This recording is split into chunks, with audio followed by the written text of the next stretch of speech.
Este programa explora o uso e o abuso de drogas ao longo da história. Recomenda-se critério ao telespectador. Por que usamos drogas? E quando teve início a nossa relação com elas? Me diga, o homem pré-histórico usava cogumelos mágicos? Coisas da Idade da Pedra. Quais civilizações antigas usavam drogas para entrar em transe? É quase como uma grande incursão grega, na qual esperamos viajar por um outro mundo. E é real, você só está percebendo um espectro mais amplo. Quais drogas fortaleciam alguns impérios enquanto envenenava outros? E quando é que o governo finalmente entrou em cena e deu um basta? Incineramos tudo isso, sim, queimamos Vocês tudo. queimam muito fumo, cara. As drogas pesadas de hoje sempre foram consideradas pesadas? Como podemos saber quais drogas são seguras para o nosso organismo? Estão me dando ansiedade. Tem alguma droga para ansiedade?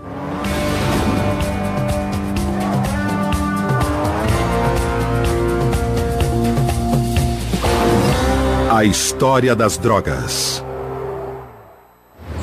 Oi, sou Dean Norris e eu uso drogas. Minha mãe também usa, o meu médico.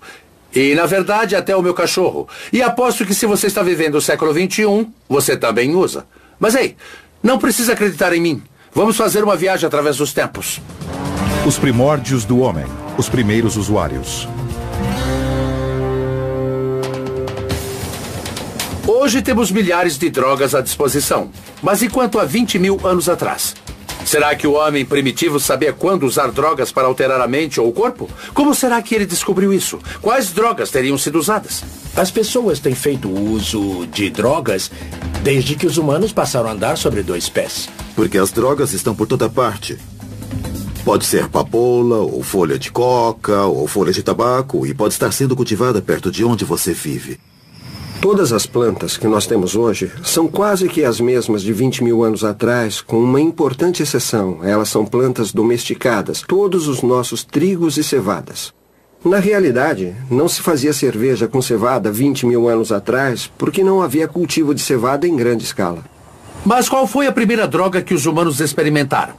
A existência de uma arte rupestre bem chapada de épocas pré-históricas podem ser uma pista. Geralmente, a arte rupestre inclui formas bem simples que lembram o que as pessoas veem quando estão em estados alterados de consciência. Os psicodélicos existem há mais tempo que os seres humanos. Eu acredito, assim como muitas outras pessoas, que eles têm sido usados através da história.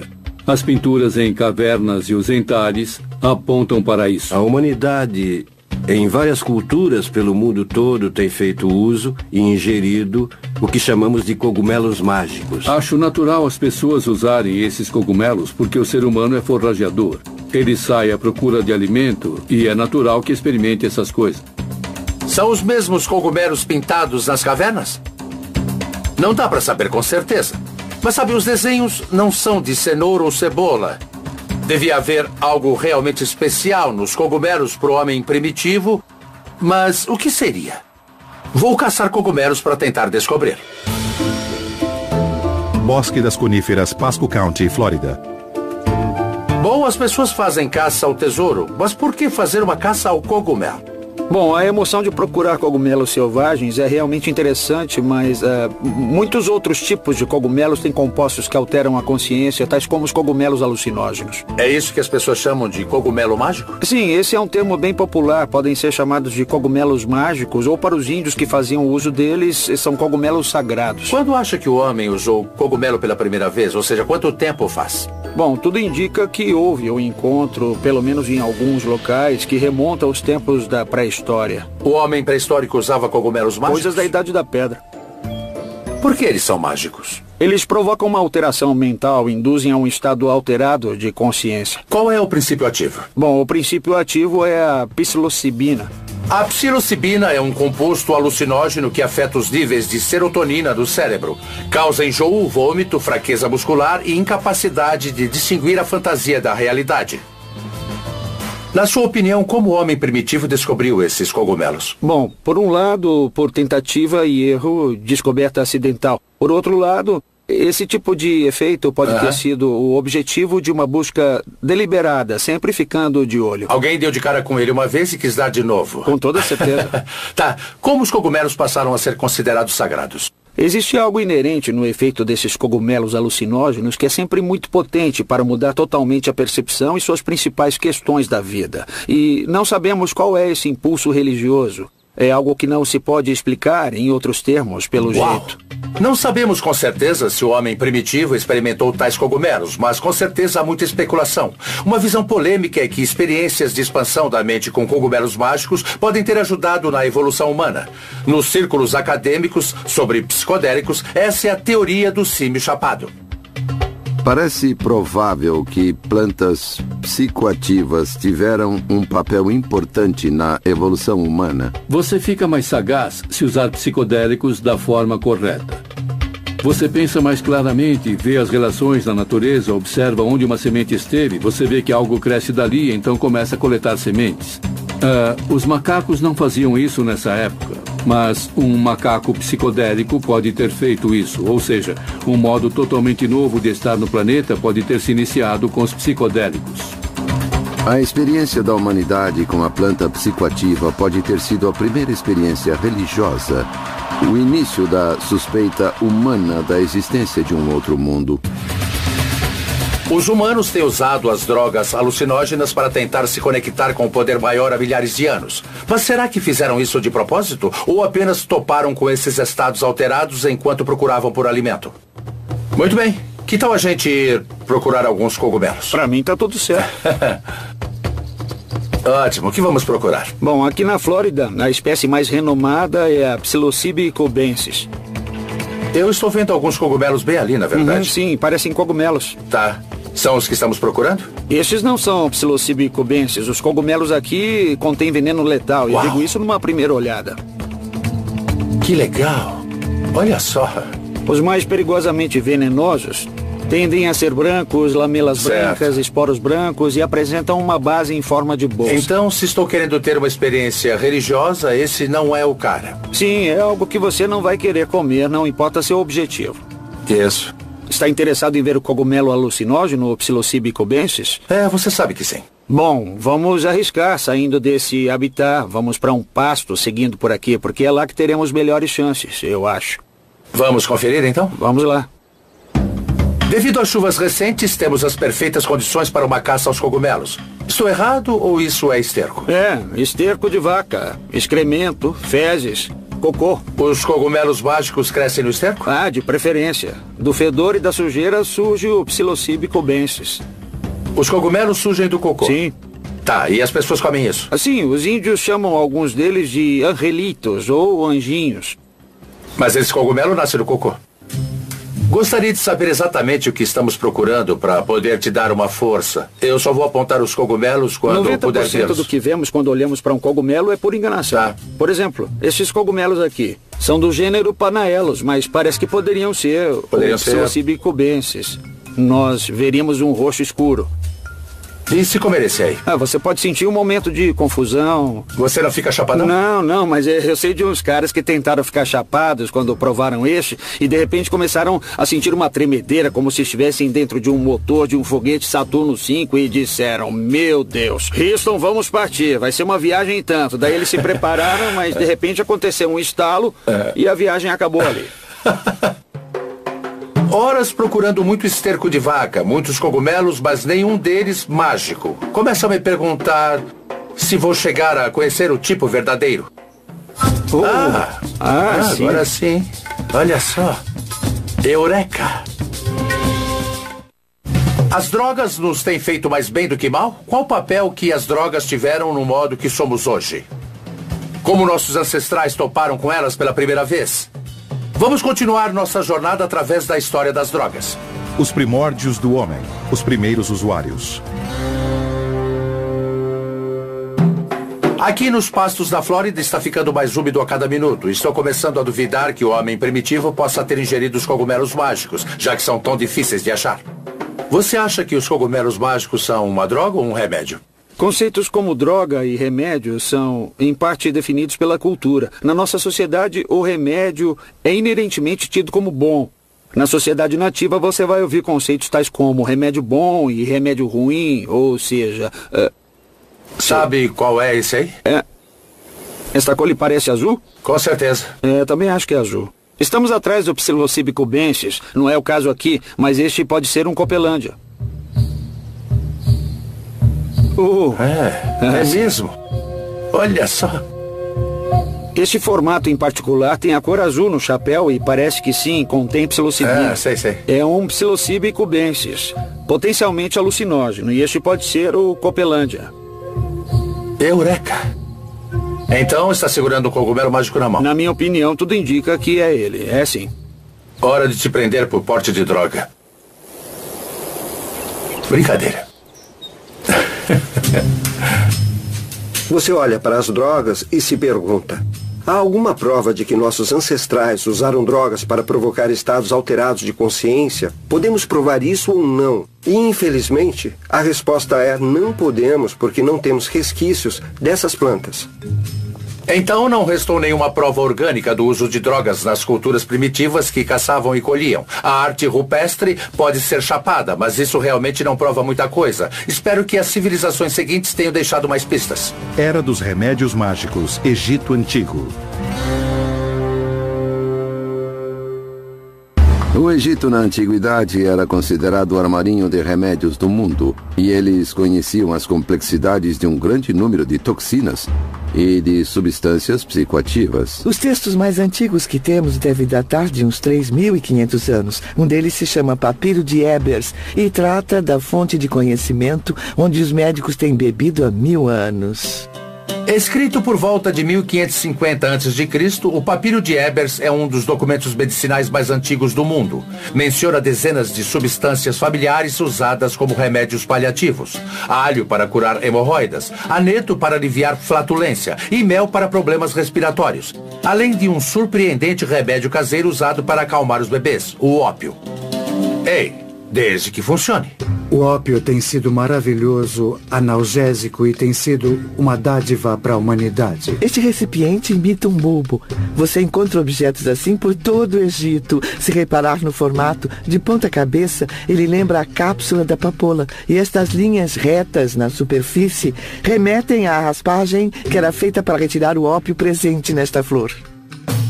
Além de descobrir remédios mágicos, os egípcios também usavam substâncias em cerimônias de magia. Entre tais substâncias, olíbano e mirra. Quase qualquer pessoa sabe o que são o olíbano e a mirra, porque foram os presentes dados ao menino Jesus. E, quando inalados em ambiente fechado, podem ser bem poderosos. Os egípcios tinham total consciência do uso do olíbano, como um meio de motivar as estátuas, pois era um modo de os deuses falarem através delas. E parece que tanto os egípcios quanto os gregos conseguiam fazer isso incensando as plateias com grandes quantidades de olíbano.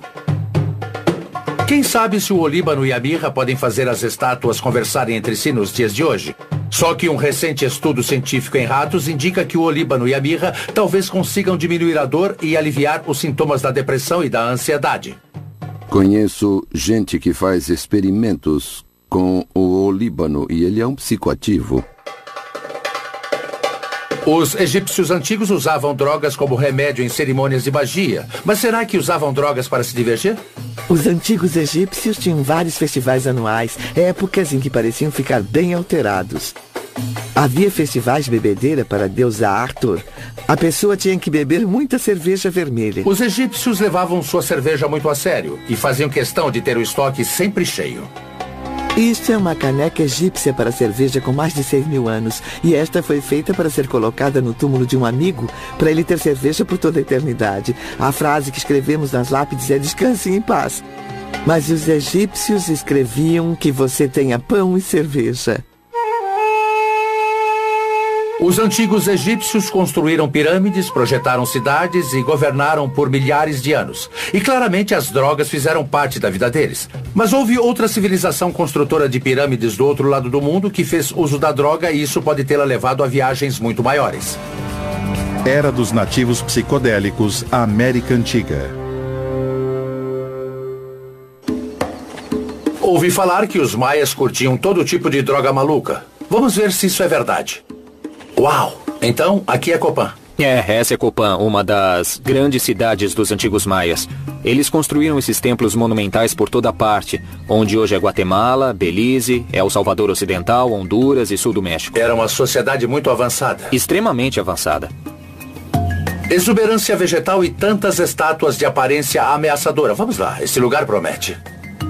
E aqui fica o Templo 11, bem aqui. Olha só o que é isso.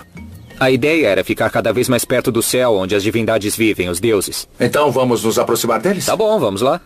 Bom, eles eram uma sociedade avançada, não tinham elevador? Não, nada de elevador. Deviam ser carregados até lá em cima. Legal.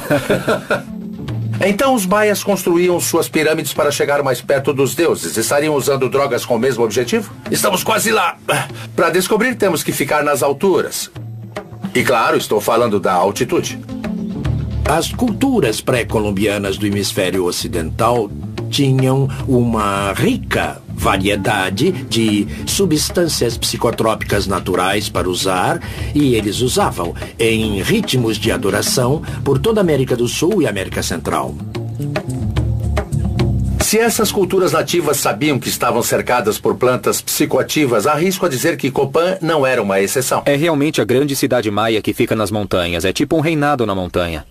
Alguns até a descrevem como sendo o Shangri-La dos maias. Sei. É meio difícil imaginar como teria sido viver aqui. O que sabe sobre o modo como encaravam as drogas? Bom, eles eram agricultores, então eles tinham um bom conhecimento do mundo vegetal. E evidências sólidas mostram que eles ingeriam plantas psicoativas. Plantas psicoativas. Obviamente eles sabiam de seus efeitos narcotizantes. Bom, através de experimentos, de tentativa e erro, ao longo dos séculos e séculos, os povos acabavam entendendo o que uma planta ou um cogumelo podia fazer. Sei.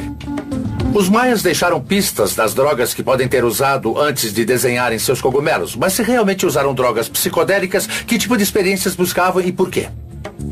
A ideia é entrar em comunhão com a divindade, com os deuses. Então, se você tinha comunhão com eles para obter aconselhamento e orientações, isso era muito forte. E isso ocorria junto com tipos diferentes de sangria e sacrifícios, coisas desse tipo. Sangria, explica isso pra Sangria, mim. Isso. Bom, digamos que você é o rei. O rei dos maias. É legal de ser rei, Copán. tá. E o que é que eu fazia, hein? É uma boa ideia. E o que você faria? Bom, você expunha seus órgãos genitais e usando um objeto de prestígio, como a espinha de arraia trazida lá de longe dos oceanos, você fazia um orifício no órgão genital. Fica calmo. E aí deixava o sangue escorrer por um papel de casca de árvore para dentro de uma tigela de cerâmica. Depois isso ia para o fogo, e então a fumaça e o seu sangue eram dados aos deuses como oferenda. Uau, talvez não seja tão legal ser rei. Nossa.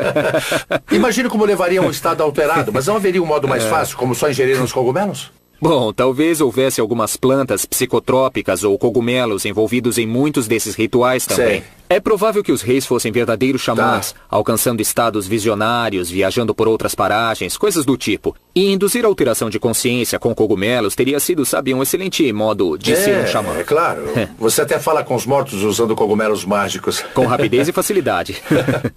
Se os maias eram tão avançados, será que eles também descobriram novas formas de ingerir drogas? Parece que há ótimos indícios de que faziam uso do tabaco em enemas ritualísticos. Puxa! Por que consideramos as drogas psicoativas tão perigosas? Os antigos maias não faziam uso delas para entrar em comunhão com os deuses? Era dos nativos psicodélicos, a América Antiga.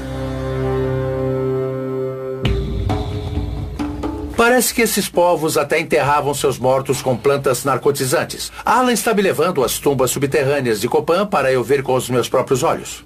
Atualmente, em arqueologia, fazemos uso da ciência rígida, e uma das mais importantes técnicas da ciência rígida é realmente procurar indícios de espécimes botânicos para entender quais tipos de plantas eram usadas nos rituais, entende? Num sepultamento, por exemplo. Num sepultamento. Alguns arqueólogos estão atrás disso como prova de plantas psicoativas e altamente visionárias. Certo. Bom, vai ser legal, porque aqui você vê os nichos das ofertas, onde possivelmente ficavam as oferendas, inclusive as oferendas de plantas. Então, podemos dizer que essas plantas eram importantes porque eram enterradas com eles. Exato. Me fala de outras plantas com propriedades narcotizantes que os maias talvez tenham usado. O tabaco teria sido uma planta importante. Eles fumavam esse tabaco? Claro, ele podia ser fumado, mas parece haver fortes indícios de que eles usavam folhas de tabaco em enemas ritualísticos. Puxa. E considerando que o abdômen é muito irrigado por sangue, você pode inserir um composto químico com grande rapidez e total eficácia por meio de um enema. Esse ritual era uma coisa muito séria. Bota sério nisso. Um enema de tabaco talvez fosse capaz de inserir o equivalente a 20, 30 ou 40 cigarros de hoje. E isso teria induzido a um dramático estado visionário de extrema alteração de consciência. Eu acho que um bocado de tabaco enfiado no meu traseiro dessa forma me faria ver muita coisa mesmo. Que bom! Os maias tinham meios bem criativos de provocar a alteração de consciência, mas nenhum deles me parece prazeroso. E cá pra nós, se você está fazendo enemas de tabaco e está furando o seu órgão genital, isso não é nada divertido. Não se trata de algo recreativo. Eram práticas altamente estruturadas, rituais altamente ordenados. Então, para os maias, essas plantas ajudavam a promover a comunhão com Deus? Na verdade, eram deuses. Você introduz o Deus divino no seu corpo e comunga com ele. Se os maias acreditavam que estavam recebendo seus deuses em seus corpos quando ingeriam drogas, será que outras culturas nativas pensavam da mesma forma? Você tem que imaginar todas essas culturas desenvolvidas na selva. Nas Américas deve haver 10 vezes mais plantas psicoativas do que em outras partes do mundo. É o que parece. Quando consideramos a incrível biodiversidade no Amazonas, podemos começar a entender por que há tantas plantas psicoativas nas Américas, como a ayahuasca. A ayahuasca é a bebida feita de 2 plantas alucinógenas desenvolvida durante milhares de anos de experimentação por tribos sul-americanas que buscam a iluminação espiritual. É ilegal nos Estados Unidos, a menos que você seja membro de uma igreja que tenha permissão especial do governo. A ayahuasca talvez tenha sido desenvolvida durante milhares de anos, porque é muito complexa. De certa forma, pode ter sido uma das drogas farmacêuticas, porque era preciso preparar. Isso, ela exigia preparo, não dava pra você colher e usar. Era preciso colher algumas dessas plantas com muito cuidado, e o preparo envolvia ferver até se tornar um líquido grosso, que então você podia beber. Tá, e aí o que me acontecia depois disso? Bom, para começar, você faz isso com um pequeno grupo, com um xamã, um sacerdote, que estaria liderando a cerimônia. E tudo indica que você vai vomitar até as tripas, possivelmente por umas 2 horas. O quê? Você põe tudo pra fora. Uau. E depois tem uma das experiências mais visionárias que se pode ter com uma planta no mundo. São alucinações malucas ou o quê? Não são alucinações. Trata-se de uma acentuada percepção da realidade. Não é alucinação, não é uma coisa fabricada que é irreal. É real, é a realidade. Você só está percebendo um espectro mais amplo. Então não é diferente da realidade, é parte da realidade. É parte da realidade, é quase uma sensação aumentada ou uma percepção acentuada. Você entra em comunhão com o espírito da mata, da floresta, mas é tudo real. A ayahuasca é um portal para uma realidade aumentada? Ou sua mente está só te pregando algumas peças? O cérebro, obviamente, é incrivelmente complicado. Ele faz uso de todos esses vários mensageiros químicos e vários sistemas neuroquímicos. É claro que essas substâncias agem na serotonina, que tem efeitos profundos em muitas das várias áreas do cérebro. Parece que isso afrouxa as associações padrão dos nossos pensamentos e afrouxa a nossa visão do mundo. Antes de sair de Copan, quero que Alan me mostre o famoso campo onde os maias jogavam um jogo de bola bem arriscado. E quem perdesse, digamos apenas que ninguém queria estar entre os perdedores. Eles usavam drogas antes de entrar em campo? Bom, não sabemos com certeza, tá? Mas nas montanhas da Guatemala há cogumelos esculpidos em pedras de centenas de anos de idade. E algumas estão associadas a instrumentos e parafernália desse jogo de bola, sugerindo que sim, na verdade, eles talvez comessem os cogumelos antes desse jogo de bola. Mas por que razão alguém comeria cogumelos mágicos antes de jogar esse jogo? Essa é uma boa pergunta. Há excelentes indícios de que a psilocibina, o princípio ativo dos cogumelos mágicos, acentua a acuidade visual e também a coordenação motora. Bem, então antes do beisebol da primeira divisão, essa foi a primeira droga para melhorar desempenho? Eu acho que pode ter sido, sim. E como é que se joga? Em primeiro lugar, é proibido usar as mãos, tá bom? Só pode usar o tronco, pode usar os ombros, os braços, as coxas, o quadril.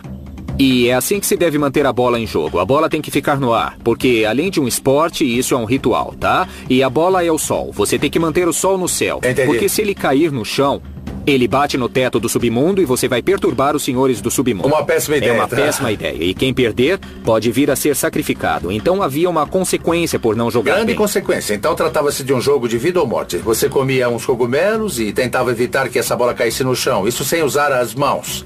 Ou você morria. Parece uma ótima ideia. Esses caras eram da pesada, igual os Oakland Riders dos anos 70, cara. Só fera.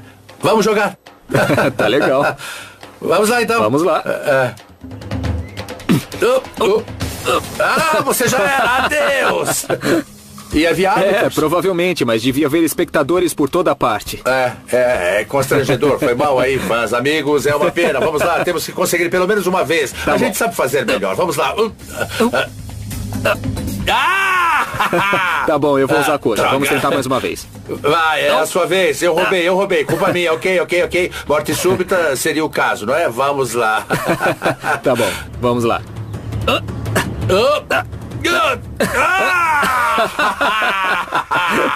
Parece que chegou a hora do sacrifício. Vem, vamos nessa. Para os maias e outras culturas nativas ao redor, as drogas eram um portal para o reino do espírito. Atualmente classificamos as drogas psicodélicas no nível mais alto das drogas restritas. Mas para as culturas nativas das Américas, as drogas alucinógenas como os cogumelos e a ayahuasca sempre foram ferramentas sagradas para obter conexão. E quanto à sociedade antiga que nos deu a democracia? Eles achavam a mesma coisa? Era dos cultos secretos, a Grécia Antiga. Os antigos gregos acreditavam que as drogas eram venenos letais ou remédios preciosos. Afinal de contas, muitas das nossas crenças não vêm do mundo clássico? Muitas das nossas visões filosóficas modernas estão baseadas em modelos gregos. E tais modelos foram desenvolvidos numa época em que os primeiros filósofos gregos estavam usando drogas e usando extensivamente. Viemos a entender que o que eles chamavam de filósofo talvez agora seja um xamã. Fiquei sabendo da existência de cultos secretos na Grécia Antiga em que pessoas participavam de um ritual religioso secreto. Sabemos muito pouco sobre isso, mas parece que envolvia estados alterados de consciência. Eu mesmo quero conferir isso. Aqui ficava o santuário das deusas Deméter e Perséfone. As pessoas vinham aqui de Atenas todos os anos para serem iniciadas nos mistérios de Eleusis. Você tinha uma experiência fora do corpo na qual todos viajavam juntos para outro mundo e depois voltavam. Se os iniciados viajavam para o outro mundo, o que exatamente os levava para lá? Existem duas teorias. Uns dizem que era com cogumelos mágicos, outros que era com cravagem. Já ouvi falar de cogumelos mágicos. O que é cravagem? Ficamos muito chapados ao longo da história? Quais drogas os antigos gregos andaram usando? Vamos descobrir, continuando nossa jornada através da história das drogas. Era dos cultos secretos, a Grécia Antiga. Se os antigos maias usavam drogas para se conectar com os deuses, será que os gregos antigos faziam a mesma coisa? O que eles esperavam descobrir com o ritual secreto dos mistérios de Eleusis? E o que exatamente proporcionava essa descoberta? Os mistérios de Eleusis eram uma grande experiência religiosa na antiguidade clássica. Durou 2000 anos. Aqui é um telesterium. Era aqui que tudo acontecia. Uau, é enorme. Quase um Madison Square Gardens dos gregos, digamos assim. Ele atraía milhares de pessoas. Vê os degraus em volta da borda? Tá. As pessoas ficavam ali em pé. Havia luz, escuridão, música, dança, tudo isso. Então era como uma enorme festa rave dos gregos, não é? Isso mesmo. Essa é uma boa descrição. Uma total sobrecarga sensorial e sua vida mudava para sempre. Mas não era uma moçada com objetos luminosos no meio do mato. Sócrates, Platão e Aristóteles, os três foram iniciados nos mistérios de Eleusis. Alguma coisa devia estar abalando o mundo deles. Era um encontro com os deuses. Com os deuses? Uau! Então eles vinham aqui e faziam esse ritual. Sendo assim, você acha que havia drogas no meio disso ou não? Talvez houvesse drogas no meio disso. Não, brinca. Estamos falando de estados alterados de consciência. Certo. Se havia drogas nesses estados alterados, que tipos de drogas seriam? Existem duas teorias. Uns dizem que eram cogumelos mágicos, outros que era cravagem. Eu já me informei sobre cogumelos mágicos, mas o que é cravagem? Trata-se de um fungo de cereais que dão nas pedras. Quando ingerido, altera radicalmente a química do cérebro, aumentando os níveis de serotonina e causando grandes alucinações. Nos anos 1930, era usado para sintetizar a dietilamida do ácido lisérgico, ou LSD. Sabemos que havia uma bebida que os iniciados bebiam chamada Kyclon, feita com centeio e poejo, um tipo de hortelã. E eles ingeriam isso. Então, se era centeio, se também havia cogumelo no meio, pode muito bem ter sido cravagem. Essa é exatamente a teoria. Parece que a cravagem daria a eles A capacidade de ver a deusa por causa dos efeitos psicotrópicos no organismo. O principal problema é que ninguém ainda conseguiu extrair da cravagem uma droga alucinógena que não seja mortal nem paralisante. Uau! A cravagem pode ser um perigo, sim, com certeza. E talvez por isso os atenienses não quisessem que essa fórmula caísse nas mãos do público. A substância causava interesse e podia ser mal usada em situações de recreação. E isto era um delito capital. Então os participantes podiam estar tomando uma droga tão secreta que, se fossem conhecidos, eles seriam mortos. Para alguns historiadores, essa mesma droga inspirou as obras-primas clássicas que ainda lemos na universidade hoje. Aquele que era alguém na antiguidade, que era um filósofo, de certo era iniciado nos mistérios de Eleusis. E tais experiências psicotrópicas possibilitaram o advento das ideias inspiradas que tiveram. Mas quando isso acabou? Por volta do ano 400, o local foi saqueado pelos góticos. Góticos? Moçada com delineador nos olhos e calça preta bem justa? Gente que usava armadura. Um pouco mais estilosa, né? Digamos que mais ou menos isso. Os mistérios de Eleusis terminaram quando o Império Romano se converteu ao cristianismo. E o santuário ficou em ruínas, porque os cristãos o profanaram. Será que os gregos usavam drogas com outros objetivos? As drogas eram usadas em grande parte no mundo grego e até na Assembleia Grega, o que hoje chamamos de Congresso. Olha só o Párteno. Foi aqui que a primeira democracia do mundo nasceu. Incrível, bem aqui. Bem aqui onde nós estamos. As reuniões começavam com rituais de purificação e com queimas de incenso de substâncias botânicas. Os membros da Assembleia estavam sujeitos ao incensamento de plantas psicotrópicas a fim de induzir o que eles chamavam de espírito jovial, para que então pudessem discutir política. O que era incenso naquela época? Sabemos que eles queimavam olíbano e mirra, resinas vegetais e talvez folhas de outras plantas. Talvez de cannabis? Não é impossível. Os gregos conheciam a cannabis. Bom, eu quero te dar uma dica, tá? Onde tem incenso, tem cannabis. O incensamento é bem parecido com a chamada sauna. Na sauna você está dentro do carro, com seus amigos, fumando maconha, e todos são afetados pela fumaça continuamente. Imagine encher o carro com tanta fumaça que nem se consegue respirar. Seria equivalente a reunir o nosso Congresso e forçar todos a inalar drogas psicotrópicas antes de começarem a discutir a legislação. Parece que um estado elevado de consciência era parte importante tanto nas cerimônias religiosas quanto nas cerimônias políticas. Era uma parte importante da vida dos gregos. Bom, isso é verdade. Intoxicar-se era algo que eles achavam importante. Há um termo grego, fármaco, que eles usavam para se referir a remédio e a veneno. É dele que deriva o termo farmacologia. O médico grego Hipócrates, considerado o pai da medicina moderna, reconhecia que talvez houvesse uma razão científica para as drogas afetarem nosso corpo de determinada forma. Os gregos diziam que qualquer substância colocada dentro do corpo que causasse uma mudança podia ser potencialmente boa ou ruim. Petri Borelli. O veneno de cobra era uma das drogas mais comuns na antiguidade. O símbolo da medicina moderna que herdamos dos gregos antigos traz 2 cobras enroladas no bastão. Talvez indique o conhecimento de que, assim como o veneno da cobra, muitas drogas tinham o poder de curar e de prejudicar. Então parece que na sociedade grega não havia esse estigma moral contra o uso de drogas. Não, absolutamente. Não se tratava de uma questão moral. Não pensavam nisso nesses termos. Eles reconheciam o prazer como parte central de como se devia viver uma boa vida nessa época. Então, para os gregos, as drogas tinham a ver com prazer? Elas tinham a ver com prazer nas ocasiões certas e no contexto adequado. É como o sistema grego na faculdade hoje. Acredito em você. De rituais religiosos a oferendas políticas e ao estudo medicinal, os gregos tinham uma sofisticada relação com as drogas. Eles entendiam que o uso delas podia ser perigoso.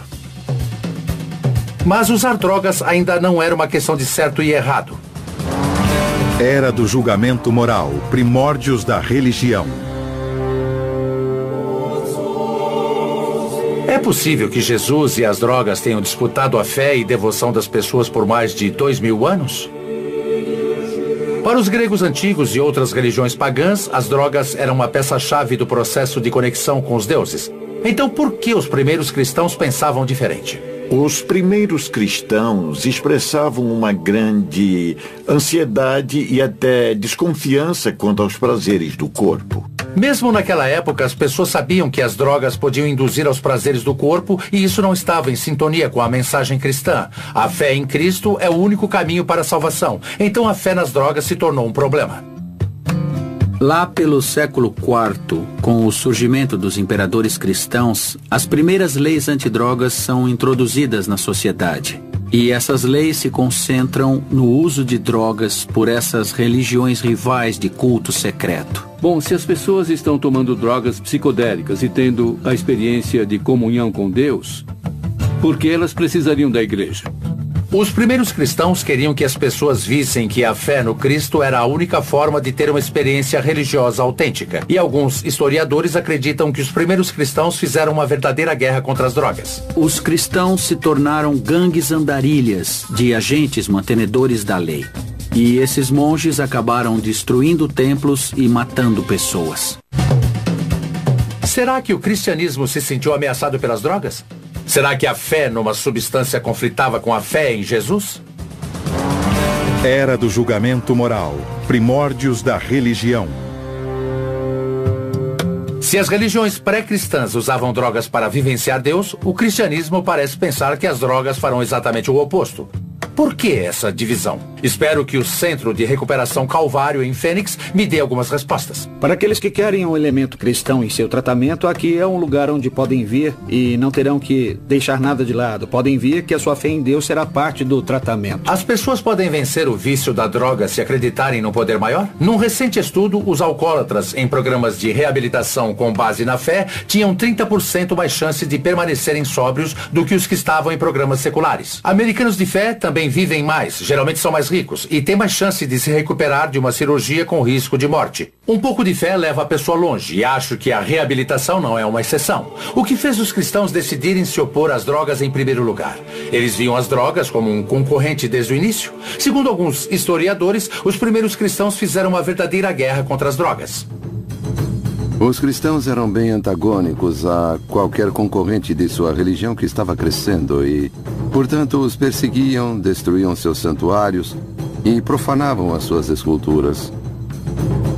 Lá pelo século IV, grupos de monges estavam invadindo propriedades onde era sabido que habitantes usavam drogas em cerimônias religiosas. E esses monges acabaram destruindo templos e matando pessoas. O ataque ao uso de drogas por não cristãos era o ponto central na plataforma política que os bispos usavam para obter poder e legitimidade. Aqui no Calvário, ninguém está numa guerra contra as drogas. O que há é uma luta contra o vício e a maior arma é a fé. Mas por que drogas e fé não podem coexistir? Consultório. Não há comunicação com Deus por meio de uma substância. O único caminho, segundo a Bíblia, para se reconciliar com Deus e se comunicar com Ele, Jesus disse: eu sou o caminho, a verdade e a luz. Ninguém vai ao Pai se não for por mim. Mas e quanto, as tribos nativo-americanas que usavam drogas para, nas palavras deles, encontrar Deus? Muitas vezes, por toda a história, as pessoas têm usado substâncias que alteram a consciência, o que a Bíblia chama, em algumas traduções, de bruxaria, em outras traduções, de feitiçaria. Eu vou dar a perspectiva cristã, Sim. Muito resumidamente. Certo. Você não tem um problema de droga ou um problema de álcool. Sim. O problema é de idolatria. Houve a troca de Deus por um ídolo. E acontece o seguinte... Você está dizendo que o ídolo é, às vezes, o álcool ou as drogas? É, quando eu passo pelo corredor de bebidas no mercado, o que eu vejo? Eu vejo um santuário com ídolos. O álcool é o resultado de cereal e fermento interagindo com açúcares no processo chamado fermentação. É a droga mais popular do mundo e hoje cerca de 140 milhões de pessoas sofrem de distúrbios relacionados ao álcool. Então há figuras na Bíblia que falam sobre o abuso de drogas especificamente. A melhor delas é o apóstolo Paulo, que dedicou toda a sua vida ao Cristo. Escreveu grande parte do Novo Testamento. Ele diz: as obras da carne são evidentes. Olha só o que ele diz: imoralidade, impureza, sensualidade, feitiçaria, idolatria, falsos deuses, e nunca satisfaz as necessidades verdadeiras do espírito. Você pode buscar isso quanto quiser e sempre voltará magoado, destruído e rastejando. Então, da perspectiva de um cristão, as drogas sempre foram falsos deuses que afastavam as pessoas do Deus verdadeiro que deveria ser adorado. Mas o que fez os primeiros cristãos decidirem usar tais substâncias era algo anticristão? Qual o problema de permitir ao corpo um pouco de prazer de vez em quando? Afinal de contas, Jesus tomava vinho. Não seria inadequado usar o termo puritano associado a algumas das primeiras ideias cristãs? Esse senso de autonegação era uma parte importante de, no mínimo, uma espiritualidade idealizada pelos primeiros cristãos. Uma coisa que você vê emergindo desse período é, pela primeira vez na história, uma visão das drogas como uma atividade imoral. Moralidade à parte, as drogas são muito pouco perto do que os cristãos acreditam ser a maior das viagens. A certa altura, você pode sentir aquele êxtase ou aquela sensação que você quer alcançar quando usa drogas, na igreja ou em Cristo. Com certeza, sem dúvida. E é real, Jim. É real. Então, o cristianismo tem se colocado firmemente contra as drogas desde o início, mas o judaísmo tem uma pegada diferente. Enquanto há certa ansiedade expressa nos textos rabínicos, havia uma celebração da possibilidade de prazer físico, seja sexo ou intoxicação, mas com moderação. Cada coisa em seu devido lugar e com moderação, mas tudo é uma parte importante do modo como vivemos esta vida neste corpo e neste mundo. Outras religiões são um pouco menos abertas ao uso de drogas. Para os mormons, o corpo é sagrado, que significa ausência de álcool, tabaco, drogas ilícitas e até mesmo cafeína. Sim, ou seja, nada de café. Para os adeptos da cientologia, as drogas frustram a capacidade da mente de se curar e podem causar grave angústia mental. Para os rastafaris, a maconha é tudo. Eles a consideram uma erva sagrada, usada para entrar em comunhão com Deus. Por outro lado, costumam não admitir o álcool e acham que o vinho mencionado na Bíblia era, na verdade, apenas suco de uva. Mas foi o cristianismo que emergiu como o sistema dominante de valores no Ocidente. Pode ser que nossa visão sobre as drogas tenha vindo daí. Após os séculos IV e V, as drogas vêm com esse estigma moral e são do mal, passam a ser algo ruim. Mas se o cristianismo era tão poderoso, por que o uso de drogas não parou sob o domínio da igreja? Bom, parece que quando as pessoas viram o incrível valor das drogas locais na economia global, a moralidade passou para segundo plano. Às vezes, não importa quanto um povo é religioso, o dinheiro fala mais alto. Era do Império, em altos mares.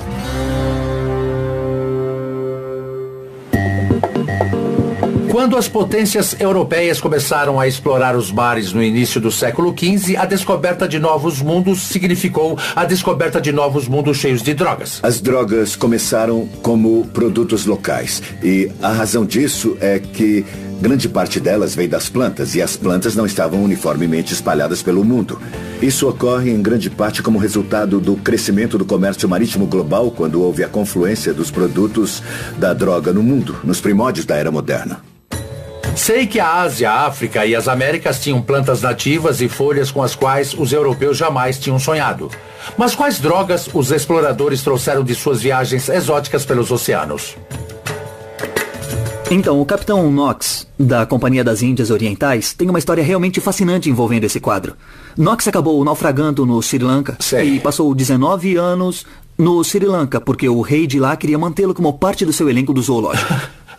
Exibido no zoológico? É. Ele era um mascote inglês. Knox acabou voltando para Londres e foi à Sociedade Real para apresentar ao rei as coisas que ele tinha trazido. E uma das coisas que ele tinha trazido era a cannabis. Cannabis? É. Literalmente se ajoelhou e disse: Majestade, a cannabis? Achamos que essa é a primeira vez que cannabis é trazida de volta para a Grã-Bretanha.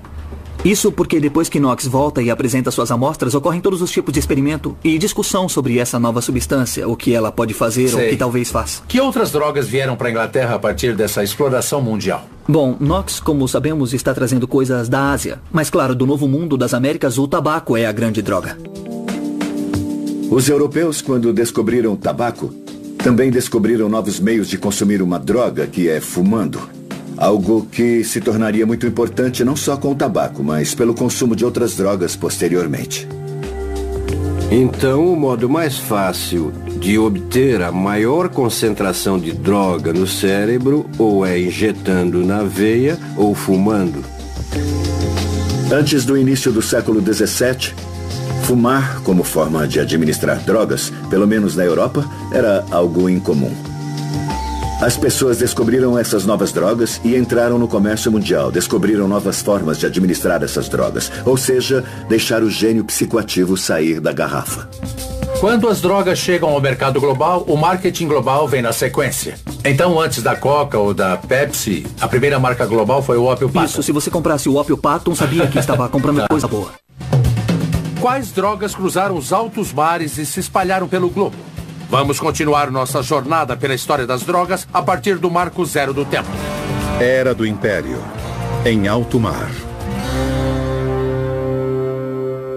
Observatório Real. Você está pisando no meridiano de Greenwich. O que está a oeste está em um hemisfério, o que está a leste está em outro hemisfério. Então Londres, essencialmente, está no centro do mundo. Os britânicos diziam que aqui era o centro do mundo e, por acaso, bem no meio de Londres. Além de arbitrário, escolheram aqui porque podiam escolher. Uma das coisas que trouxe o meridiano zero para cá foi a atuação comercial da Companhia das Índias Orientais, com chá, especiarias e também o ópio. E aí está uma grande parte da história do Império Britânico e da Companhia das Índias Orientais.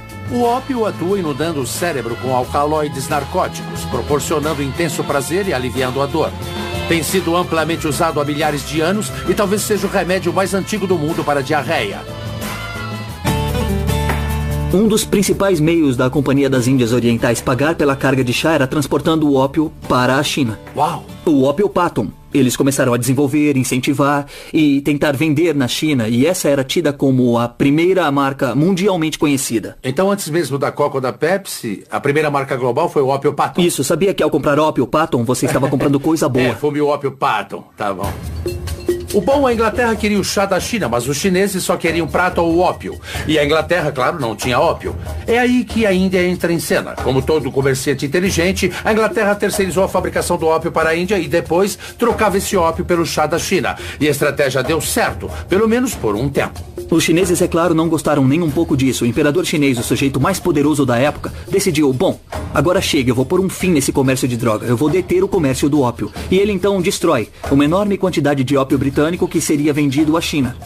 Essa foi a faísca que deu início à Primeira Guerra Anglo-Chinesa, chamada pelo jornal Times de Londres de A Guerra do Ópio. É interessante os chineses terem iniciado essa guerra com os britânicos destruindo um monte de ópio e os americanos iniciarem com os britânicos destruindo um monte de chá no episódio da festa de Boston. É, bom, esse é o problema de ser um império comercial, eu suponho. Quando a Primeira Guerra do Ópio irrompeu em 1839, os britânicos importavam quase 3 milhões de quilos de ópio por ano. E como resultado dessa Primeira Guerra do Ópio, os chineses foram forçados a parcialmente legalizar esse comércio e, como resultado do segundo conflito, tiveram que legalizar totalmente a comercialização. No ano de 1879, os britânicos importavam algo em torno de 7 milhões de quilos por ano.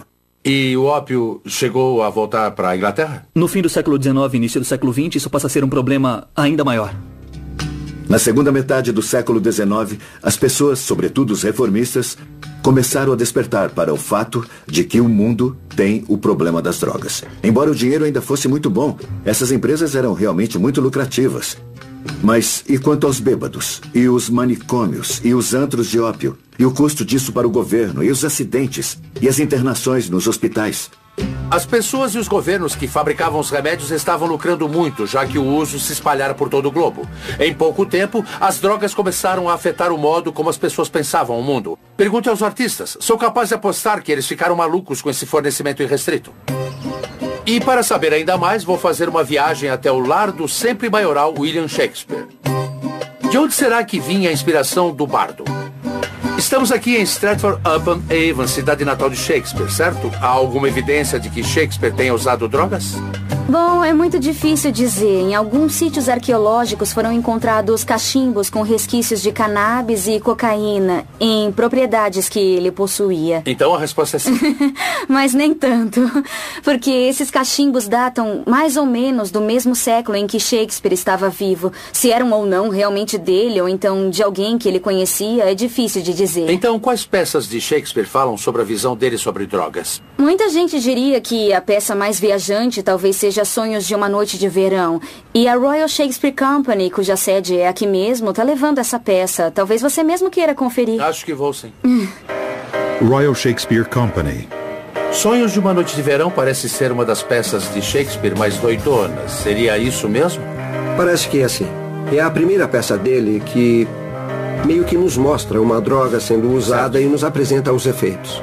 Tá, vocês acham que Shakespeare pode ter usado drogas enquanto escrevia essa peça? Ele é de Stratford e teria um bom conhecimento de vários tipos de ervas e plantas, estimulantes e calmantes da região. Então, bom, eu diria que com certeza sim. Tá. E se a gente pegar o soneto 76, lá onde ele fala que... o meu soneto favorito. Isso, exato, a famosa erva, o composto estranho.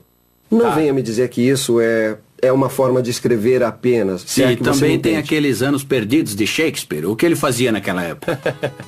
A lista de artistas que usaram drogas é longa e distinta. Todos sabemos que Vincent van Gogh tinha uma queda por absinto, assim como Oscar Wilde, Edgar Allan Poe e Pablo Picasso. Claro, Picasso também curtia um ópio, assim como Charles Dickens e Mary Shelley. Allen Ginsberg escreveu Uivo sobre o peiote, um hábito que também tinha Jim Morrison e Hunter S. Thompson. Ray Charles e James Taylor eram viciados em heroína e Johnny Cash transitava entre barbitúricos e anfetaminas. Adolf Hitler não era artista, mas vale notar que injeções diárias de metafetamina no bumbum e gotas de cocaína nos olhos o ajudavam a passar o dia. E a maconha? Precisamos dar a lista? Após alguém fumar um baseado, o cérebro está fazendo conexões que ele normalmente não faz. E essa é meio que a definição de criatividade, associar um evento, um fato, uma experiência, uma emoção com outra que você nunca tinha tido. Maconha. É claro que muitos dos nossos artistas mais amados sucumbiram ao abuso de drogas. A heroína foi responsável pelas mortes de Janis Joplin e Sid Vicious, que a mistura de heroína com cocaína, o famoso Speed, matou John Belushi, Nick Drake e River Phoenix. Cocaína. A cocaína ceifou a vida de Ike Turner e Joe Entwistle, do The Who, enquanto que a combinação de cocaína com morfina foi o fim de Chris Farley. A morfina dominou o comediante Lenny Bruce e Heath Ledger consumiu uma versão lícita da heroína, o Oxy, além de mais uma meia dúzia de narcóticos. Preciso dizer mais? Sem as drogas ainda poderíamos ter esses criadores e suas experiências artísticas, mas não sem a experiência que no geral essas drogas detonam. É sempre uma troca. Não dá para ter arte sem ter psicose. O intercâmbio era o nome do jogo na era do Império. As drogas alimentavam as novas economias e a inspiração artística que o mundo jamais vira antes. Ninguém imaginou que tamanha disponibilidade da droga levaria a verdadeiros problemas sociais. Só que muito disso foi ofuscado no século XIX por grandes avanços no uso das drogas pela medicina. Era do alívio da dor. Santos remédios do século XIX.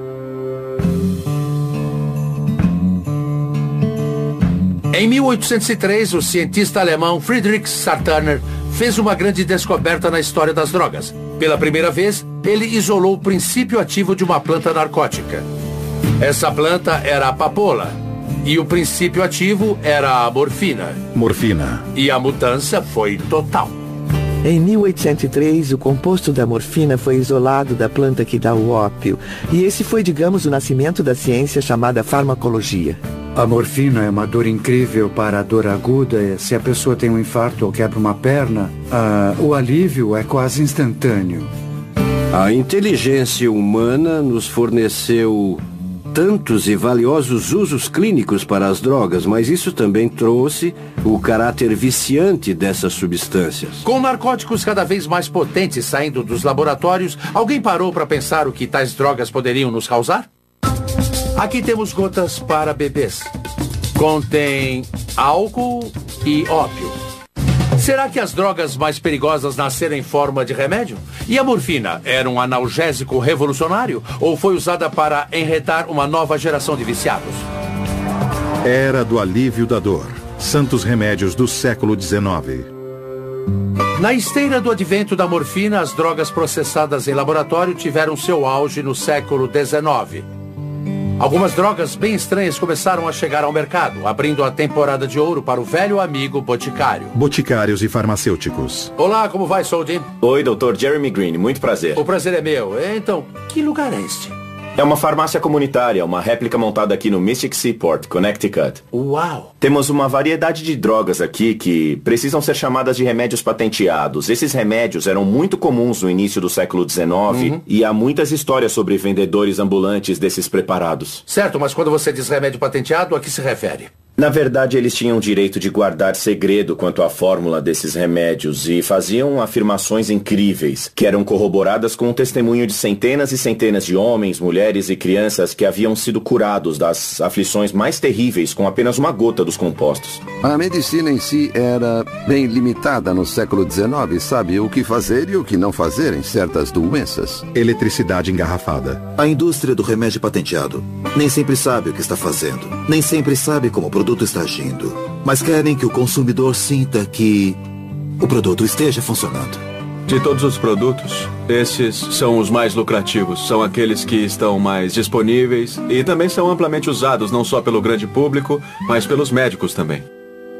Jeremy, vamos dar uma olhada em alguns desses frascos e ver Esse é do o que bom. contém. Esse aqui é elixir de ópio. A gente começa a pensar que tipo de coisa você colocaria num preparado se fosse tentar vender como remédio. Drogas como ópio, morfina. Talvez você tivesse pouco interesse em dar alívio às pessoas, mas com certeza queria vender seu produto. Essa era a vantagem de vender cocaína em pó, como remédio para a febre do feno. Se você vende esse pó, o comprador vai saber que ele funciona. Ele vai sentir. Vai haver uma reação e era só isso que as empresas de remédio patenteado queriam. E qual era o efeito? Bom, muitos desses remédios faziam as pessoas se sentir muito bem, e quanto mais você via que o remédio era forte, aumentava ainda mais a sua crença nele e você recomendava o uso aos seus amigos, família. Então, nesses termos, essas drogas realmente funcionavam, mas elas com certeza também eram extremamente prejudiciais. Na época dos remédios patenteados, tudo era muito desregulamentado e, como resultado, além das pessoas ficarem viciadas, muita gente morria após ter ingerido alguns desses preparados. Eu gostei deste aqui. É calmante e revigorante. Isso. Certo? E é a cura permanente para todas as doenças nervosas. Isso. Há uma impressionante quantidade de afirmações nesse aqui, veja. Altamente concentrado, especialmente adaptado para o alívio e cura permanente de todas as doenças nervosas. Cefaleia, nefralgia, dispepsia, distúrbio biliar, diarreia, constipação, resfriados, tosses, febres, tremedeira, males do fígado, tuberculose, perda de apetite, fraqueza feminina, desmaios, palpitações, espasmos, tontura, tosse compulsiva, sarampo, etc. e etc. Está mesmo escrito etc. e etc. aqui no final. É possível dizer que a indústria do remédio patenteado é a medicina do Velho Oeste. Às vezes até literalmente. Eles pegavam algo carregado de morfina e anunciavam como cura do vício da morfina. Inundavam a paisagem com anúncios. Os produtos Carter, eles pintavam as pedras que margeavam as estradas. São precursores do estilo outdoor. Eles faziam carnaval para se promover. De certa forma, o nascimento da propaganda na América pode ser associado à indústria do remédio patenteado. Remédio anticálculo biliar do Dr. Shreves. Durante esse período, o rápido crescimento da indústria de remédios está sempre em busca do próximo campeão de vendas. Essa busca fez surgir uma droga potente que viria a ocupar um lugar infame na história. As empresas de remédio identificam a cocaína como um novo produto de enorme potencial para o mercado. E elas são as verdadeiras responsáveis por transformá-la numa substância comercial. Elixir de coca. Os médicos rapidamente pularam no bonde da cocaína, começaram a usá-la como anestésico em cirurgias da garganta e dos olhos e endossaram os santos remédios populares e elixires miraculosos que estavam tão à disposição na época. Há histórias maravilhosas da década de 1880 sobre médicos que tinham um paciente deprimido ou uma mulher que não falava havia meses e quando medicava com cocaína começava a falar. E isso é revolucionário. Com a cocaína, a máquina do marketing do remédio patenteado estava a todo vapor. Fabricantes de produtos à base de cocaína fizeram de tudo para garantir que o consumidor soubesse que a cocaína estava no produto. Esse era o ponto. E claro, a cocaína era o principal ingrediente num novo tônico popular, cujo slogan é Coca é o que há. Em Atlanta, na década de 1890, se você queria pedir uma Coca-Cola na farmácia, por exemplo, você talvez dissesse, me dá aquela droga ali. A cocaína tinha chegado em grande estilo e as pessoas estavam descobrindo todo tipo de uso para ela. Você começa a ver nas décadas de 1880 e 1890, na América, patrões de todo o país decidindo que precisavam garantir que seus funcionários tivessem acesso à cocaína. Pastilhas de cocaína. No final do século XIX, as drogas fortes estavam por toda a sociedade e ninguém estava livre de seus efeitos. Bom dia, bebê feliz. Bom, olha só, este aqui são gotas para bebês.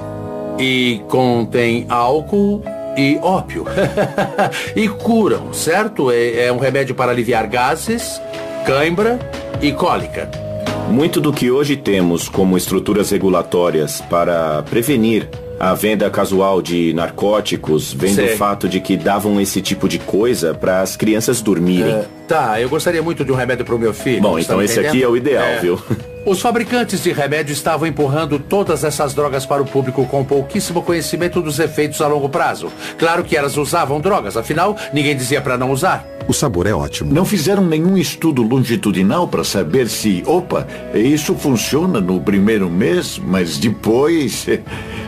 E os consumidores continuavam voltando. Volte se precisar. E eles voltavam. Em 1898, a empresa farmacêutica Bayer introduziu a heroína como um supressor da tosse, além de substituto seguro e não viciante para a morfina. Porém, assim como a cocaína e a morfina, a heroína pode se apoderar do corpo de uma pessoa e nunca mais largar. Com o uso dessas drogas, o corpo se torna dependente fisiologicamente, ou seja, o sistema respiratório e o cérebro vão se adaptando à presença delas. Se você de repente parasse de ingerir, ia notar algo desagradável.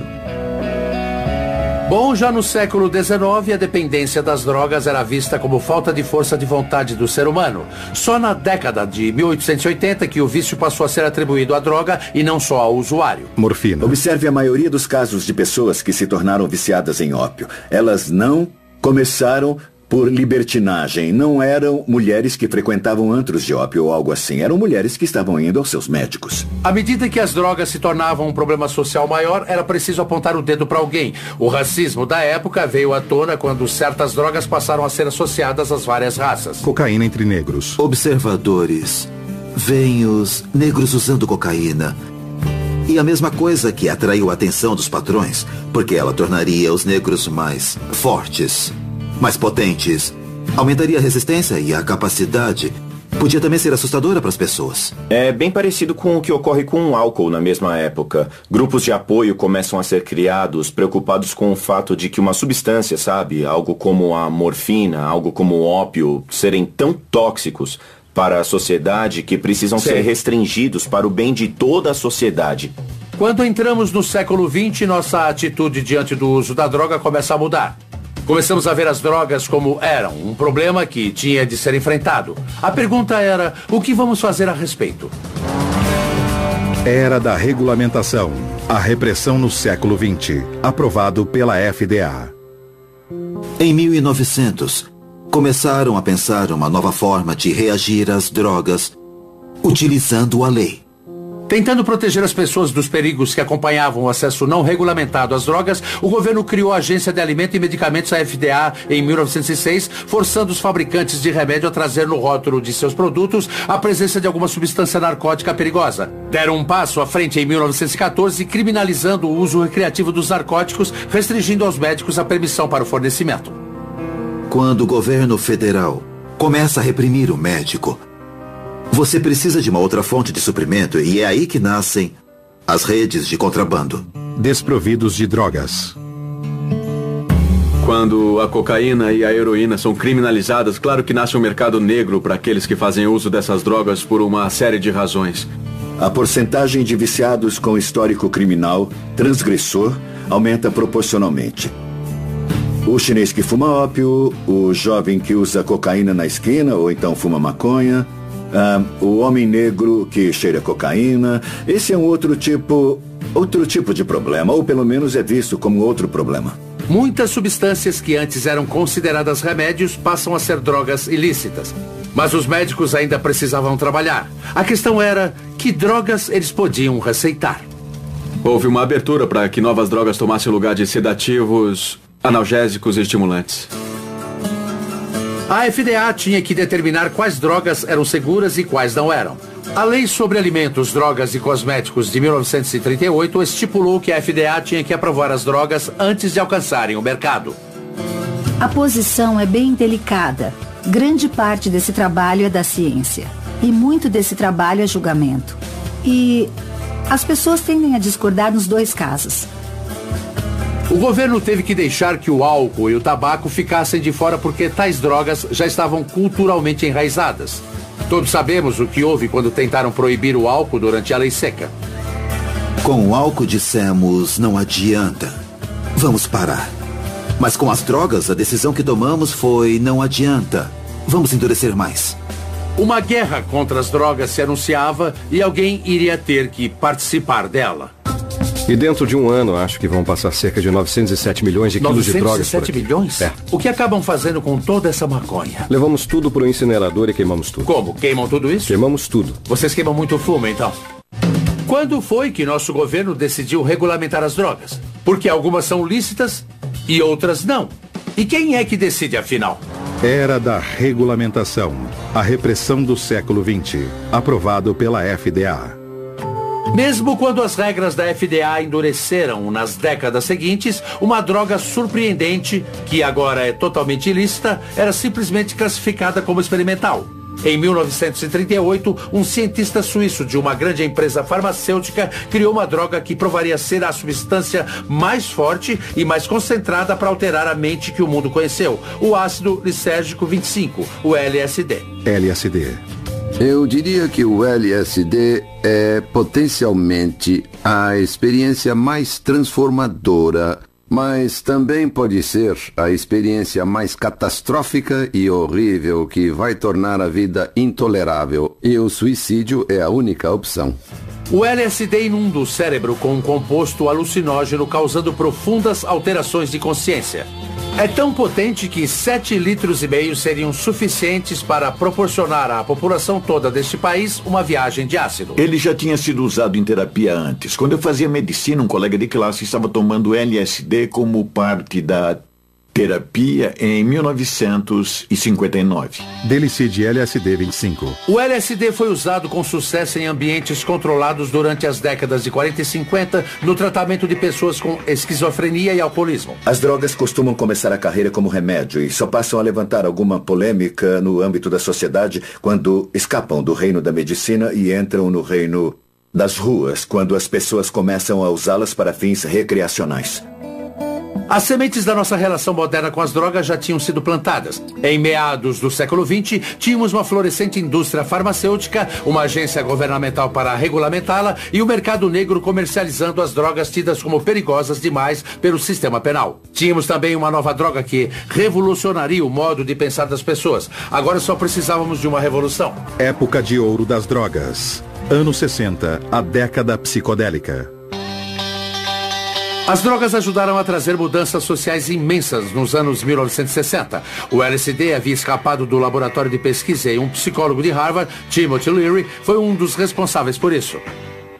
O LSD é a substância mais poderosa que o ser humano já desenvolveu para influenciar a mente. Já usei a comparação da energia nuclear com esse material. Acho que nas mãos corretas ele trará mudanças. Para Tim, todo mundo devia fumar maconha diariamente e tomar LSD uma vez por semana. Se ligar, se orientar, cair fora. E alguns até largaram a faculdade por causa do que ele dizia. Eu estava com 19 anos quando decidi tomar o que talvez seja a maior dose de LSD que já foi tomada até agora. 100 mil microgramas. E aí tive um dia de êxtase e arrebatamento e 7 dias de um pesadelo, de uma catastrófica agonia espiritual. As drogas psicodélicas podem colocar você no centro de si mesmo, no ponto de onde você pode começar a se reprogramar. O LSD foi tão polarizante quanto a década que o tornou infame. No final dos anos 60, o governo americano enfrentava uma guerra perdida no Vietnã e uma geração mais jovem que eles não entendiam. Os jovens estavam optando por sexo, drogas e rock and roll, em lugar de um governo que não achavam confiável. Richard Nixon chamou Tim Leary de o homem mais perigoso da América. Nixon acreditava que o uso de drogas era um sinal da decadência social e pessoalmente estava bem alarmado com o aumento do uso de drogas. Ele se preocupava com a contracultura da droga, se preocupava com o uso de heroína entre os combatentes no Vietnã. Jovens e gente da classe média estavam usando drogas como nunca antes haviam usado. Parece que toda essa problemática da droga estava convergindo para ele e sua administração. Temos que travar o que tenho chamado de guerra total ao inimigo público número 1 nos Estados Unidos: o perigo das drogas. Nixon decide se comprometer totalmente. E cria um novo arcabouço legal, que vai restringir o acesso às drogas ainda mais. Em 1970, uma série de novas leis antidrogas foram aprovadas. E sob a direção de Richard Nixon, a Agência de Combate às Drogas, a DEA, foi criada num esforço conjunto para tirar as drogas ilícitas das ruas. Mas se essas drogas saíssem das ruas, para onde exatamente elas iriam? Esse lugar é incrível. O que é aqui? Aqui é o depósito oficial de drogas da região sudoeste dos Estados Unidos, usado pela DEA para guardar grandes quantidades de drogas ilícitas antes de serem destruídas. No caso aqui, é mais maconha. Quantos quilos você diria que tem aqui no momento? No momento, acho que temos por volta de 100 quilos. Cerca de 100 mil 100 quilos? quilos. E dentro de um ano vão passar cerca de 907 mil quilos de drogas por aqui. 907 mil quilos? Eu não sou matemático, mas pode me dizer quanto isso equivale no mercado? É muita maconha. Muito, né? O que vocês acabam fazendo com toda essa maconha? A gente retira uma amostra e faz o registro, porque muito disso será usado como prova nos tribunais posteriormente. E depois temos uma operação de queima bem consistente. Levamos para o incinerador e tudo é queimado. Vocês queimam tudo isso? Queimamos tudo. Vocês queimam muito fumo, cara. Sabemos que as drogas faziam parte dos anos 60. Acha que a DEA foi criada como uma resposta a isso? Com certeza sim. Acho que a questão naquela época era a questão de uma cultura das drogas. E acho que o governo então quis consolidar recursos para tentar fazer algo para resolver o problema. Qual seria a missão da DEA? É garantir o cumprimento da lei das substâncias controladas, que é a lei federal antidrogas do governo americano. Com a lei das substâncias controladas de 1970, você tem uma lista classificatória que vai de 1 a 5. Na lista 1 estão as drogas que são terminantemente proibidas. Quando achamos que uma droga tem alto potencial de abuso, nós notificamos a DEA, que então a insere numa lista. A FDA classifica as drogas perigosas em 5 listas. Na lista 1 estão as drogas mais viciantes e com menor valor medicinal. Na lista 2 estão as drogas um pouco menos viciantes e com mais valor medicinal. E por aí vai, até chegarmos na lista de número 5, muito coerente. Mas a maconha, inclusive a medicinal, é uma droga da lista 1, enquanto drogas como cocaína, PCP, oxi e morfina estão na lista 2. O álcool e o tabaco nem são mencionados. A maconha está na lista 1 agora. Não tem nada a ver com medicina ou ciência. Só tem a ver com a política e orçamento da DEA. Nos anos 70, trabalhamos muito no centro da cidade, nas ruas. Qual era a droga nessa época? A droga nessa época, muito LSD, muita heroína, muita maconha. Nos anos 80, passamos para o crack. Foi uma epidemia no final dos anos 80. Era muita violência associada a ele. Tivemos de formar forças-tarefa para combater essa violência. E nos anos 1980, as leis antidrogas ficaram ainda mais duras. E as penas de prisão para os transgressores ficaram mais longas. No mandato de Reagan, a regra era agir com todo rigor contra as drogas. Diga sim à sua vida. E quando o assunto for drogas e álcool, diga não. Durante a década de 1980, eu era o principal procurador da Câmara dos Representantes envolvidos no esboço das leis federais antidrogas. Eu fiquei muito perturbado com o que aconteceu. Eu tinha ciência de que as leis que estávamos aprovando eram profundamente ineficazes, que estávamos enriquecendo os cartéis que pensávamos estar combatendo. Houve um aumento das overdoses, as prisões estavam mais cheias e eu via tudo isso. Quando entramos nos anos 90, começamos a ver o surgimento da metanfetamina, que passou a ser uma opção. Então tivemos de incrementar nossos esforços contra isso. Também tivemos de providenciar mais treinamento para os agentes locais mantenedores da lei, no sentido de como lidar com os laboratórios. E nessa última década, vimos um surgimento ou um aumento na quantidade de medicamentos que as pessoas usam. Remédios à base de ópio, como analgésicos e coisas desse tipo. Certo. E juntamente com isso, o aumento do uso da heroína, porque essas duas drogas estão interligadas. Certo. E também, claro, a maconha sempre foi uma força constante, como você pode ver aqui, não é verdade? É claro, eu estou vendo. É uma batalha constante contra a maconha. Sentindo o cheiro. Quando você anda pelo depósito de drogas da DEA, você se pergunta por que isso é tão valioso? É porque é ilegal. E segundo a lei de ouro da economia, quando uma atividade se torna mais valiosa, mais gente a adota. É como se fosse uma mochila. Tudo em cima. Agora, imagine andar quilômetros e mais quilômetros por um terreno. Sei. A fronteira é a linha mágica. Deste lado da fronteira, ela vale $1.000. Deste lado da fronteira, vale $10.000. É magia. É alquimia. E qual é o total em dinheiro, considerando o total de drogas apreendidas que DEA arrecada em um ano? Bom, entre dinheiro vivo e bens que pegamos com os traficantes, chegamos perto de $1 bilhão por ano. Considerando o valor das drogas que apreendemos, estamos falando de algumas dezenas de bilhões de dólares. E para onde vai esse dinheiro? Vai tudo para o Tesouro Americano. Uau! Ele não vem para nós, ele vai para o governo e é usado para bancar uma série de realizações. Tomara que sejam parques e coisas do tipo, não pagar professores e essas coisas. Mas também há muitos custos paralelos para combater as drogas, e manter os transgressores na prisão é um deles. A guerra antidrogas, como qualquer outra coisa, acabou lotando as prisões dos Estados Unidos. Um fato sem qualquer precedente. Muitos estados viram o custo de suas prisões aumentar mais rápido do que qualquer outra categoria de despesa estatal. Mais que educação, mais que aposentadoria, mais que o sistema de saúde. Uma incrível transformação na capacidade do Estado de partir para cima dos seus próprios cidadãos, em nome do combate às drogas. Recentemente, Kofi Annan, Jimmy Carter e outros líderes mundiais anunciaram um estudo dizendo que a guerra às drogas não era vencível. O que acha disso? Acho que esse título, Guerras às Drogas, é um engano. Não é uma guerra, é uma ação criminosa. Somos investigadores de polícia investigando criminosos. Não somos soldados, somos policiais. Então, quando se fala que o álcool é permitido como argumento para legalizar a maconha, como é que você se sente? Acho que temos de olhar os custos para a sociedade. Certo. Já não temos problema suficiente com o tabaco e o álcool? E o custo que essas duas drogas lícitas impõem à sociedade americana? E os custos com saúde, os custos altíssimo. Em vidas... Sabemos que o álcool e o tabaco fazem mal à saúde, mas são permitidos. Tudo bem, mas como sociedade. Ainda assim, mas a gente decidiu como sociedade. Como sociedade, sim. Bem. Se cobrássemos impostos sobre as drogas ilícitas, como se faz com o álcool e o tabaco, teríamos $45 bilhões por ano de receita para os governos estadual e federal. Será que vale a pena? Ou seja, sim, estamos pagando o preço, mas não temos o problema das drogas. Como não? Estamos pagando um preço enorme por uma política que é um fracasso. Eu acho o seguinte. No momento aqui na América, temos cerca de 7% da população usando drogas regularmente. Temos 22% ou 23% fumando ou usando tabaco regularmente. E mais de 40% usando álcool. Certo. Será que podemos arcar com 40% de gente abusando do consumo dessas drogas?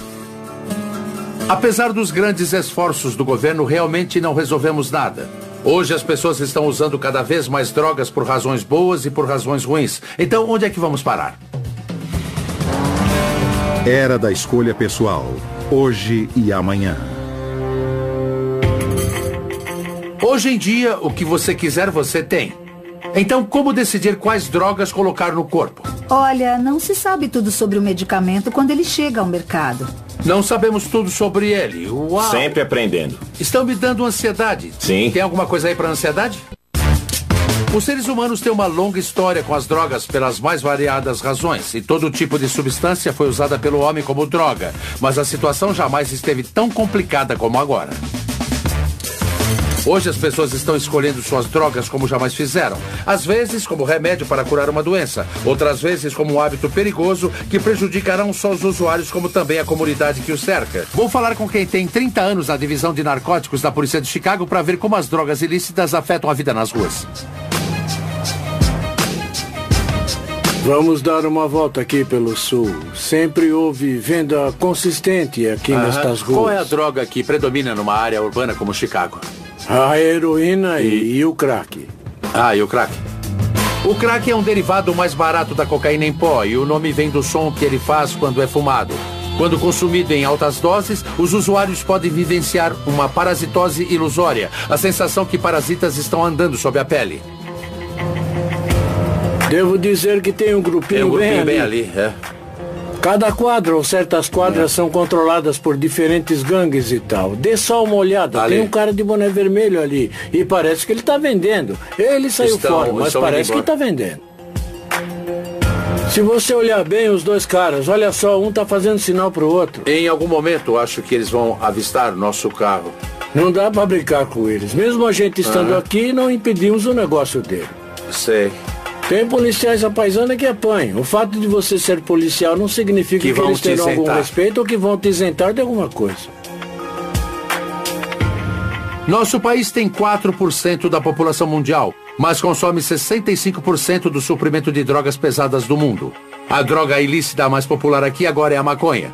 Depois vem a cocaína e os alucinógenos, incluindo o êxtase. Estima-se que metade de todos os crimes cometidos no país tem a ver com drogas.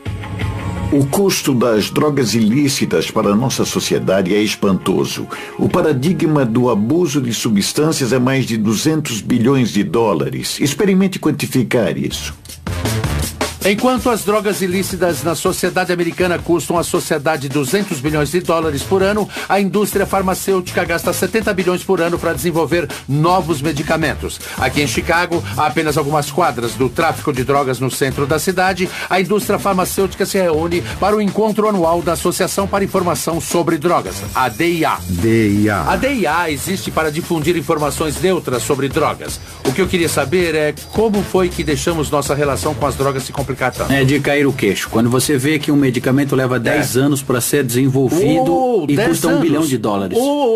10 anos e $1 bilhão para um remédio? Veja o caso de algo como Lipitor, ou sei lá, o processo de desenvolvimento, desde o primeiro teste em humanos até a aprovação pela FDA, são 10 anos. E o custo é de $1 bilhão. Eu tenho uma ideia para um remédio. Quando você toma, ele vai pra academia e corre 8 quilômetros pra você. Correndox, vai se chamar Correndox.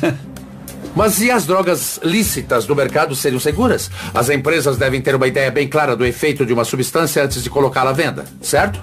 Jim, somos uma empresa de consultoria de segurança que atua junto à indústria farmacêutica. Ajudamos as empresas a avaliar os efeitos colaterais de uma substância. Não se sabe tudo sobre o medicamento quando ele chega ao mercado, então... Não se sabe tudo sobre ele, Uau! Sempre aprendendo. Vocês estão me dando ansiedade. Sim. Tem alguma coisa para ansiedade? Se tiver uma pílula, eu tomo já. Está a caminho. Será que minha cabeça está assim? Com todos esses medicamentos disponíveis hoje, são os médicos que continuam sendo os guardiões dessas substâncias. Oi, sou o Dean Norris. Marquei às 5h15. Por favor, aguarde aqui. O Dr. Isaacs já vai atendê-lo. Ótimo. Este ano, no meu check-up anual, vou fazer mais algumas perguntas ao Dr. Isaacs. Dean Norris, olá, vamos entrar. Prazer, Vem comigo. E como tenho mais de 40 anos, o Dr. Isaacs terá que realizar de novo meu exame anual da próstata. É aqui. Seu apetite está bom? Infelizmente, sim. E você dorme bem à noite? Geralmente. Muito bem. Isso. Impressionante. Eu perdi muito peso. Olha só, 2 pontos a menos. Quanto? Eu perdi 22 quilos?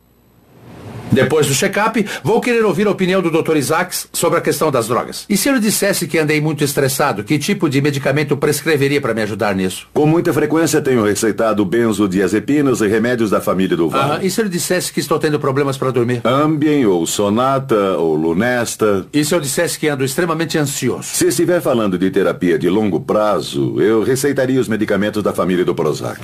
Os medicamentos psicoativos são receitados pelos médicos em caso de mudança intencional de foco e comportamento, estresse, oscilação de humor ou para suprimir a dor.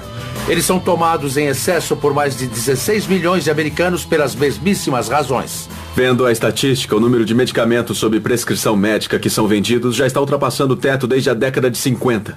Acha que nunca fomos tão medicados ao longo da história? Com certeza, isso porque temos mais medicamentos e mais opções do que jamais se viu na história. Uma técnica muito usada pelas empresas farmacêuticas para atingir um público-alvo é a venda da doença. Dessa forma, eles condicionam o povo a perceber certas experiências como sendo uma doença que pode ser curada com um medicamento. Então, por exemplo, você achava que era tímido, mas na verdade você tem uma doença chamada timidez. É uma patologia, você está mais tímido do que deveria e nós podemos te ajudar com isso. Mas, doutor, no final das contas, temos o governo nos dizendo que podemos ou não tomar. Temos nossos amigos recomendando fazer isso ou aquilo. Temos comerciais na TV dizendo que devemos ir ao médico e pedir isso ou aquilo. Como vamos saber o que colocar ou não dentro do corpo? Só você pode ser responsável por aquilo que entra no seu corpo. E tomar decisões sobre quais drogas usar vai facilitar as coisas?